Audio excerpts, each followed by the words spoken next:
नमस्कार सभी को। मैं सहायक प्राध्यापक योगेश पटेल, कला संकाय हिंदी विभाग, Adarsh institute of management and science Dhamnod की ऑनलाइन कक्षा में आप सभी का स्वागत करता हूं। मुझे आशा है आप सभी स्वस्थ होंगे, सुरक्षित होंगे। आज का हमारा विषय प्रसंग है पल्लवन। आज हम पल्लवन के बारे में जानेंगे कि पल्लवन क्या होता है, पल्लवन कैसे करते हैं और उसके कुछ उदाहरण के माध्यम से समझने का प्रयास करेंगे। तो सर्वप्रथम पल्लवन की परिभाषा समझ लेते हैं कि पल्लवन किसे कहते हैं। तो आइए, किसी निर्धारित विषय जैसे सूत्र, वाक्य, उक्ति या विवेच्य बिंदु को उदाहरण, तर्क आदि से पुष्ट करते हुए प्रभावमयी सहज अभिव्यक्ति शैली में मौलिक सारगर्भित विस्तार देना पल्लवन कहलाता है। अर्थात कहने का मतलब है, कोई सी उक्ति हो या फिर कोई सी कहावत हो या कोई सा छोटा सा वाक्य हो, उसको बड़ा चढ़ाकर विस्तार से लिखना या कहना, उसी को हम क्या कहेंगे, पल्लवन कहेंगे। तो परिभाषा स्पष्ट हुई। आगे बढ़ते हम पल्लवन की विधि। विधि अर्थात प्रक्रिया, प्रोसेस। पल्लवन की क्या प्रोसेस है। अब परिभाषा तो समझ में आई, अब उसको हम कैसे करेंगे उसकी विधि भी समझ लीजिए। तो यहाँ पर मैंने लिखा है, भाव पल्लवन में दिए गए वाक्य को अच्छी तरह पढ़कर उस पर चिंतन किया जाता है ताकि दिए गए वाक्य का अर्थ आसानी से समझ में आ जाए। कहने का मतलब है कि जो भी भाव पल्लवन है उसमें जो दिया गया वाक्य है उसको हमें क्या करना है, पहले तो अच्छी तरह पढ़ना है। पढ़ने के बाद में उस पर चिंतन करना है। जब हम चिंतन करेंगे तो क्या होगा, उससे संबंधित शब्द आएंगे, उसका अर्थ आसानी से हमें समझ में आएगा, तो हम क्या कर सकते हैं, उसका आसानी से पल्लवन कर सकते हैं।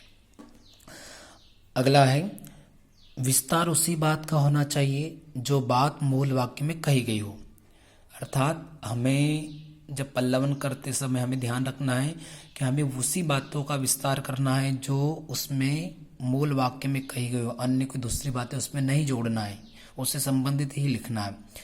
आगे बताया गया है, विचारों में क्रम अनुसार बातें कहे तथा शब्द सीमा का ध्यान रखें।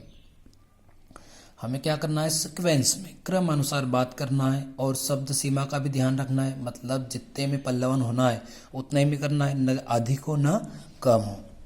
आगे बताया है, भाव पल्लवन करते समय भाषा सरल, शुद्ध व स्पष्ट होना चाहिए। अर्थात जब भी हम किसी भी वाक्य का भाव पल्लवन करें या पल्लवन करें तो उस समय क्या होना चाहिए, उसकी भाषा कैसी होनी चाहिए, सरल होनी चाहिए, शुद्ध व स्पष्ट होनी चाहिए। मतलब सामने वाले को समझ में आना चाहिए। आगे बढ़ते हैं, मात्राओं व विराम चिन्हों का विशेष ध्यान रखा जाए ताकि वाक्य का सही अर्थ प्रकट हो। हम जब भी पल्लवन करें तो उसमें मात्राओं और जो विराम चिन्ह लगाते हैं उनका विशेष ध्यान रखना है ताकि क्या हो, वाक्य का सही अर्थ प्रकट हो सके। आगे बताया है, अर्थ अथवा विचार का विस्तार करते समय उसकी पुष्टि में जहां तहां ऊपर से कुछ उदाहरण और तथ्य भी दिए जा सकते हैं। जब हम किसी भी वाक्य का पल्लवन करते हैं, भाव पल्लवन करते हैं, तो उस समय हम क्या कर सकते हैं, उससे संबंधित कोई उदाहरण हो या मुहावरा हो, लोकोक्ति हो, दृष्टांत हो, तो ऐसे छोटे छोटे वो भी हम उसमें जोड़ सकते हैं, लिए जा सकते हैं, जिससे क्या होगा, हमारा मूल वाक्य का क्या होगा, विस्तार होगा। तो स्पष्ट है, आपको समझ में आया होगी उसकी विधि पल्लवन की। आगे बढ़ते हम, मैंने यहाँ पर एक उदाहरण बता रहा हूँ आपको मैं कि कैसे पल्लवन करेंगे। जैसे मैंने यहाँ पर एक लिखा, एक वाक्य है, ये आपने कई बार पढ़ा होगा, देखा होगा, परिश्रम सफलता की कुंजी है।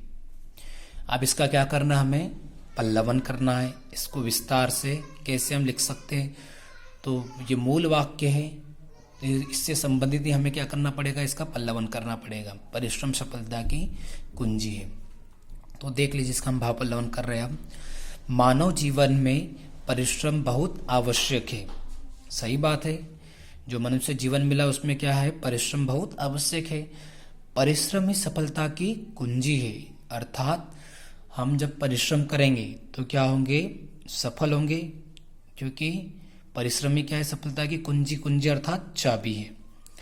परिश्रम द्वारा छोटे से छोटा मनुष्य बड़ा बन सकता है और इतिहास गवाह है परिश्रम के द्वारा सभी कार्य संभव है। अर्थात दुनिया में असंभव नाम की कोई चीज नहीं है, सब संभव है, लेकिन उसको संभव करने के लिए हमें क्या करना पड़ेगा, कठोर परिश्रम करना पड़ेगा। तो परिश्रम के द्वारा क्या कर सकते हैं, हम सभी कार्य को संभव कर सकते हैं। यदि मनुष्य कोई भी काम कठोर परिश्रम दृढ़ संकल्प लेकर करता है तो उस काम में सफलता अवश्य पाता है। सही बात है।